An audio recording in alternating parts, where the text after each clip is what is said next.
হযরত জাফর তার পিতার মাধ্যমে তার দাদা হতে বর্ণনা করেন, রাসূলুল্লাহ সাল্লাল্লাহু আলাইহি ওয়াসাল্লাম সাহাবাদেরকে লক্ষ্য করে বলছেন, সুসংবাদ গ্রহণ করো, সুসংবাদ গ্রহণ করো। আমার উম্মতের দৃষ্টান্ত হলো মুষলধারাই বৃষ্টির মতো, যার সম্পর্কে বলা যায় না তার প্রথম অংশে উত্তম নাকি শেষ অংশে উত্তম।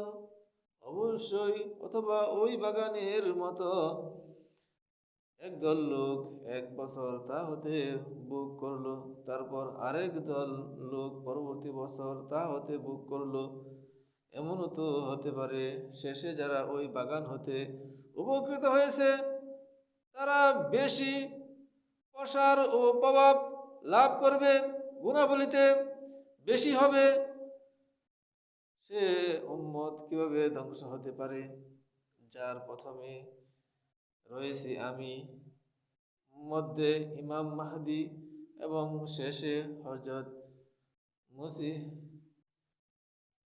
মাসিহ ঈসা আলাইহিস সালাম।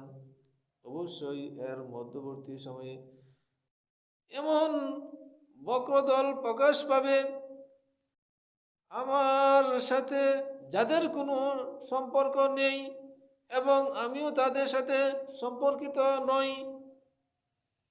এই হাদিসটি মিশকাতুল মাসাবিহ গ্রন্থের 6027 নং হাদিসে বর্ণিত হয়েছে। এই হাদিস দ্বারা আমরা কি বুঝতে পারলাম?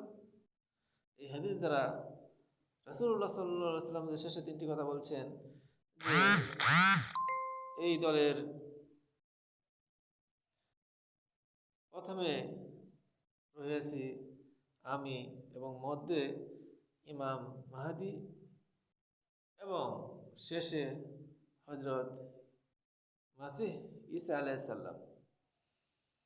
আর আবার একটি কথা বলছেন কি, যে অবশ্যই এর মধ্যবর্তী সময়ে এমন বক্রদল মানে পথভ্রষ্ট দল প্রকাশ পাবে আমার সাথে যাদের কোনো সম্পর্ক নেই এবং আমিও তাদের সাথে সম্পর্কিত নই।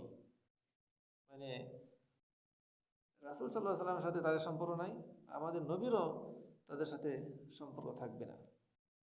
এই হাদিসটি এজন্যই খুব গুরুত্বপূর্ণ বিষয়।